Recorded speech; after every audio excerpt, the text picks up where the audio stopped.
And I had a boy about the same age as me turn to me and say, "Ooh, what happened to your face?" And I looked him dead in the eye and I said, "I've got a horrible disease that you'll catch if I breathe on you." And then I went,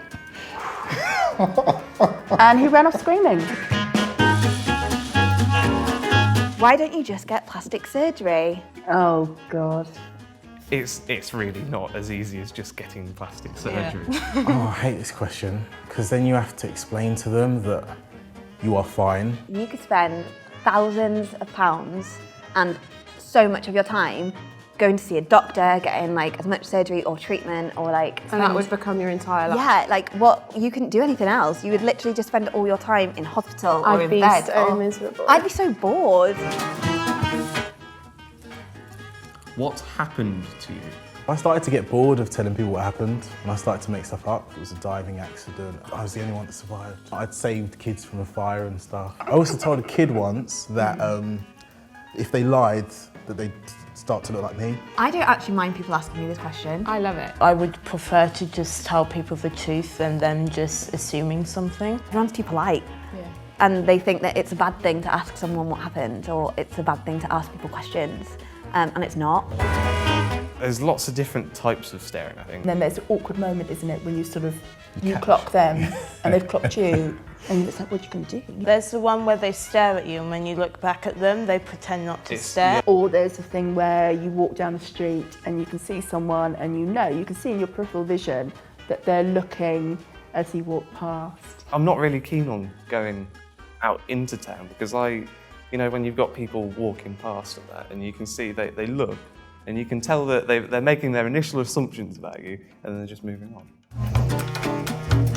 Okay, I know something that will help. People saying, oh, you should try this. I read in the newspaper last week that if you do this, that your scars will go. No, I don't think your cream is going to work, your aloe vera juice isn't going to work. Like, oh, bio oil. Yeah, oh, bio oil. Bio oil's life-saving. Bio oil doesn't work. I've had complete strangers ask me this. I actually got a decent boyfriend after I got my scar. Yeah, honestly, up until that point, I just attracted absolute, my type was I don't know, commitment issues, absolute dickheads. I don't have a boyfriend now, which is a bit sad, but I just don't think my husband would approve. I was in hospital for quite a long time, and it wasn't until maybe 4 months after my accident that I got to see what my face looked like. Yeah. And I'll be honest, I cried for weeks about it. In some ways, yes, because I don't like the way it affects my eyes, I don't like the way it affects my vision. But then I sort of came to the conclusion that, well, that's that, and I can't change it at all. It might improve, but it's never gonna go away. So I sometimes think I probably would have been an absolute dick if it didn't happen to me. That's what might have been. It gives you ammunition, I guess. Yeah, because you'll be with a bunch of girls and they'll be like, oh, I've got a spot. Oh, my hair. Oh, yeah. I hate my hair. Oh, I've got a really big chin. Oh, my nose is so big. Yeah. Everyone I've ever met looks different. Everyone I've ever met has a different personality, a different hairstyle, different clothing, different wants and needs. And the term normal is a very abnormal term. It makes me more interesting.